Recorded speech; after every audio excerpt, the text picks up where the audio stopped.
Hello everyone, TET డిఎస్సితో పాటు అన్ని రకాలైనటువంటి కాంపిటేటివ్ ఎగ్జామ్స్ లో విటమిన్స్ సంబంధించినటువంటి బిట్స్ అనేవి 100% రావడానికి అవకాశం ఉంటుంది. సో మరి వీటిని చాలా సింపుల్ కోడ్ తోటి ఏ విధంగా మనం గుర్తుపెట్టుకోవచ్చు అనేది ఇక్కడ మీకు ఒక వీడియో రూపంలో ఇవ్వడం జరుగుతుంది. సో మీకు నీటిలో కరిగేటటువంటి విటమిన్, వాటర్ సాల్యుబుల్ విటమిన్స్ గురించి కంప్లీట్ గా సింపుల్ కోడ్ తోటి మీకు ఇక్కడ చెప్పడం జరుగుతుంది. ఈ సింపుల్ కోడ్ మీరు ఒక్కసారి నేర్చుకున్నట్లయితే నీటిలో కరిగే ప్రతి ఒక్క విటమిన్ ని సింపుల్ గా ఈజీగా మీరు ఆన్సర్ చేయగలుగుతారు. ఇక లేట్ లేకుండా ఈ టాపిక్ లోకి వెళ్దాం. చూడండి, మనకి నీటిలో కరిగేటటువంటి విటమిన్లు ఏంటి అంటే బి కాంప్లెక్స్, సి విటమిన్లు. మరి బి కాంప్లెక్స్, సి విటమిన్లు నీటిలో ఎలా కరుగుతాయి అని సింపుల్ గా ఏ విధంగా గుర్తుపెట్టుకోవచ్చు అంటే, బీసీ హాస్టల్లో నీళ్లు లేకపోవడం వల్ల పిల్లలు అక్కడ జాయిన్ అవ్వట్లేదు. బీసీ హాస్టల్లో నీళ్లు లేవు. సో కాబట్టి ఇక్కడ బీసీ అంటే ఇక్కడ మనకి బి కాంప్లెక్స్, సి విటమిన్లు. ఇక్కడ హాస్టల్లో నీళ్లు లేవు అంటే నీళ్లు అనే పదాన్ని గుర్తుపెట్టుకోండి, అంటే water soluble vitamins B complex, C vitamin. Next B one vitamin. So మరి బి1 విటమిన్ యొక్క రసాయన నామం ఏంటంటే థయామిన్. అది లోపించినప్పుడు వచ్చేటటువంటి ఆ వ్యాధి పేరు ఏంటంటే బెరీ. సో మరి దాన్ని ఏ విధంగా గుర్తుపెట్టుకోవచ్చు అంటే, బర్రెను దయ లేకుండా మూర్ఛలు వచ్చేలా కర్రతో కొట్టాడు. సో మరి దీంట్లో బర్రె అంటే బెరీ, దయ లేకుండా అంటే థయామిన్, మూర్ఛలు వచ్చేలా కొట్టాడు అంటే దాని లక్షణాలు ఏంటి అంటే మూర్ఛలు రావటం, పారాలసిస్. ఒక కర్రతో కొట్టాడంటే బి1, కర్ర అంటే 1 కాబట్టి బి1.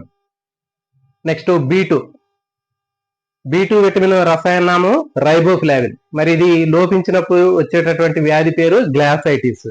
సో మరి దీన్ని ఎట్లా గుర్తుపెట్టుకోవచ్చు అంటే, చూడండి, రోబో నీళ్లు 2 గ్లాసుల నీళ్లు తీసుకొచ్చి ఇచ్చినప్పుడు అది తాగాడు ఒక అతను. మరి దీంట్లో రోబో అంటే రైబోఫ్లావిన్ అని గుర్తుపెట్టుకోండి. నెక్స్ట్ 2 అంటే బి2 విటమిన్. గ్లాసులు అంటే గ్లాసైటిస్, ఆ వ్యాధి పేరేంటి గ్లాసైటిస్. మరి ఇది ఆ నీళ్లు తాగినప్పుడు అతనికి నోటి సంబంధమైనటువంటి సమస్యలు అన్ని పోయినాయి. అంటే ఏంటి, నాలుక ఎర్రగా ఉండటం అది తగ్గిపోయింది, పెదాలు పగలటం తగ్గిపోయింది, నోట్లో ఆ పుండులు ఇట్లాంటివి ఏర్పడటం అనేవి కూడా తగ్గిపోయాయి. సో కాబట్టి నోటికి సంబంధించినటువంటి సమస్యలు గుర్తుపెట్టుకోండి ఇది.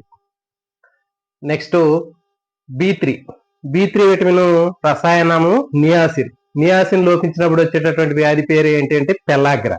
సో మరి ఈ వ్యాధికి సంబంధించినటువంటి లక్షణాలు ఏంటి అంటే మర్చిపోవటం. సో దీన్ని సింపుల్ గా ఎట్లా గుర్తుపెట్టుకోవచ్చు అంటే, చూడండి, ఆసిను పెళ్లి ఆగ్రాలో చేసుకొని 3 ముళ్ళు వేసుకొని మర్చిపోయింది. సో దీంట్లో మనకి ఆసిన్ అంటే నియాసిన్, పెళ్లి ఆగ్రా అంటే పెల్లాగ్రా, 3 ముళ్ళు అంటే మూడో విటమిన్. మరి చేసుకొని ఏమైంది, మర్చిపోయింది అంటే మతిమరుపు, మెమరీ లాస్. ఇది దీనికి సంబంధించింది. నెక్స్ట్ బి6 విటమిన్ రసాయన నామం పైరిడాక్సిన్. మరి పైరిడాక్సిన్ లోపం వల్ల వచ్చేటటువంటి వ్యాధి పేరు ఏంటి అంటే ఎనీమియా. సో మరి దీన్ని ఎట్లా గుర్తుపెట్టుకోవచ్చు అంటే, చూడండి, డాగ్ ఎనిమిని చూసి అరిస్తే ఇరిటేషన్ తో మూర్ఛలు వచ్చాయి అతనికి. మరి ఇక్కడ చూడండి, డాగ్ అంటే జనరల్ గా కుక్క శత్రువుని చూసినప్పుడు ఏం చేసింది, అది మొరుగుతుంది. మరి అట్లా మొరగటాన్ని ఏమంటారు, అరవటం అని చెప్తారు. అంటే అరిస్తే అతనికి మూర్ఛలు వచ్చాయి, ఇరిటేషన్ వచ్చింది, మూర్ఛలు వచ్చాయి. సో దీన్ని అంటే డాగ్ అంటే పైరిడాక్సిన్. నెక్స్ట్ ఎనిమిని చూసి అంటే ఎనీమియా, వ్యాధి లక్షణం, వ్యాధి పేరు. చూసి అరిస్తే అక్కడ 6 అనే పదం ఉంది, అంటే 6వ విటమిన్.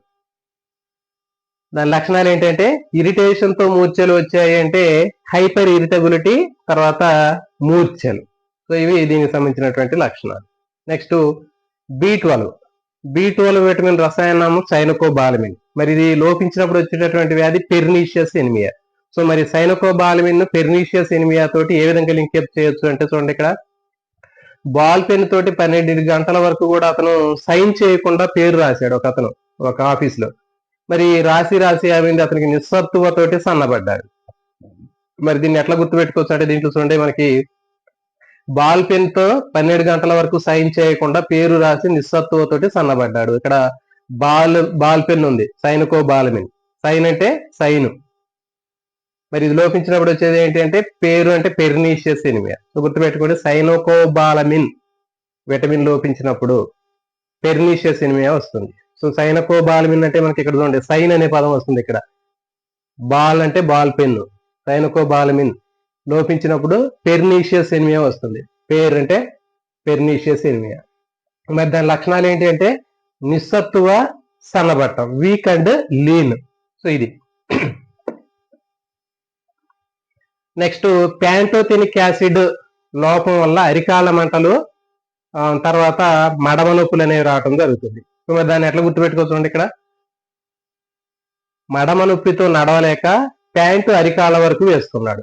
మడమ నొప్పితోటి నడవలేక ప్యాంటు అరికాళ్ళ వరకు వేసుకున్నాడు. సో దీంట్లో మనకి కోడ్ చూడండి, ఇక్కడ ప్యాంటు అంటే ప్యాంటోథెనిక్ యాసిడ్. మరి ప్యాంటోథెనిక్ యాసిడ్ లోపం వల్ల ఏమి వచ్చేటటువంటి సిమ్టమ్స్ ఏంటంటే దాని అరికాళ్ళ మంటలు, తర్వాత మడమ నొప్పులు.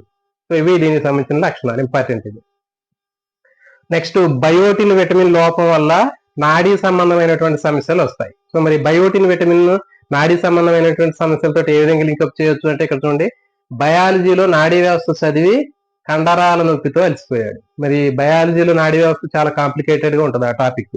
మరి అలా కాంప్లికేటెడ్ గా ఉన్నటువంటి ఆ టాపిక్ ని చదివి అతనికి కండరాల నొప్పులు వచ్చాయంట, అలసిపోయాడంట. సో కాబట్టి ఇక్కడ చూడండి, బయాలజీ అనే పదంలో బయోటిన్ అనేది ఉంటుంది. బయోటిన్, బయాలజీ అంటే బయోటిన్, బయో అనే పదాన్ని గుర్తుపెట్టుకోండి. మరి అది ఈ బయాలజీలో ఏముంటుంది, నాడీ వ్యవస్థ ఉంటుంది, అంటే నాడీ సంబంధమైనటువంటి సమస్యలు.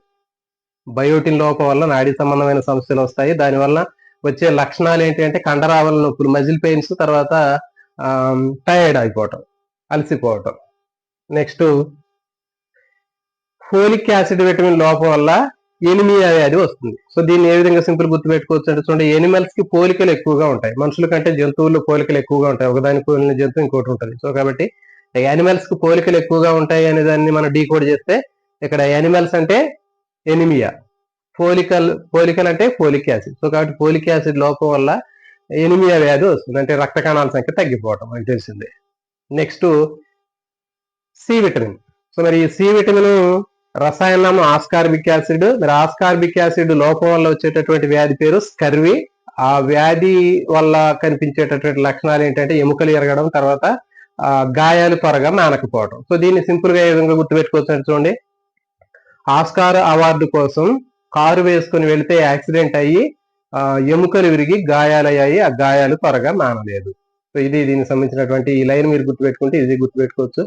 ఆస్కార్ అవార్డు కోసం కారు వేసుకుని వెళితే యాక్సిడెంట్ అయ్యి ఎముకలు విరిగాయి, గాయాలయ్యాయి, ఆ గాయాలు మానలేదు. సో ఈ వాక్యం మనకి ఈజీగా గుర్తుపెట్టుకోవచ్చు. దాన్ని మనం దాంట్లో ఉన్నటువంటి సి విటమిన్ రసాయనం వస్తుంది, తర్వాత వ్యాధి లక్షణాలు కనిపిస్తాయి. ఏంటో చూద్దాం ఇక్కడ. ఒకటి ఆస్కార్ అవార్డు కోసం ఉన్నప్పుడు ఇక్కడ మనకి ఆస్కార్బిక్ యాసిడ్ పదం ఉంది. వేసుకొని వెళ్తే అంటే ఇక్కడ స్కర్వీ అనేటటువంటి వ్యాధి, అంటే ఆస్కార్బిక్ యాసిడ్ లోపం వల్ల స్కర్వీ అనే వ్యాధి వస్తుంది. మరి అతను యాక్సిడెంట్ అయినప్పుడు మనకి ఎముకలు విరిగాయి. దీని లక్షణాలు ఏంటి, ఎముకలు విరగటం, గాయాలయ్యి త్వరగా మానకపోవటం. సో ఇవి దీనికి సంబంధించినట్టు, అంటే ఎముకలు విరగడం, గాయాలు త్వరగా మానకపోవటం. సో కాబట్టి ఇక్కడ ఆస్కార్బిక్ యాసిడ్ అనే దానికి ఆస్కార్ అవార్డు గుర్తుపెట్టుకోండి. నెక్స్ట్ స్కర్వీ అనేటటువంటి దానికి కార్ అని గుర్తుపెట్టుకోండి. ఇక్కడ దీంట్లో కార్ అనే దాంట్లో మనకి క్యాపిటల్ సి కనిపిస్తుంది, సి ప్రొనౌన్స్ అవుతూ ఉంటుంది. So C vitamin.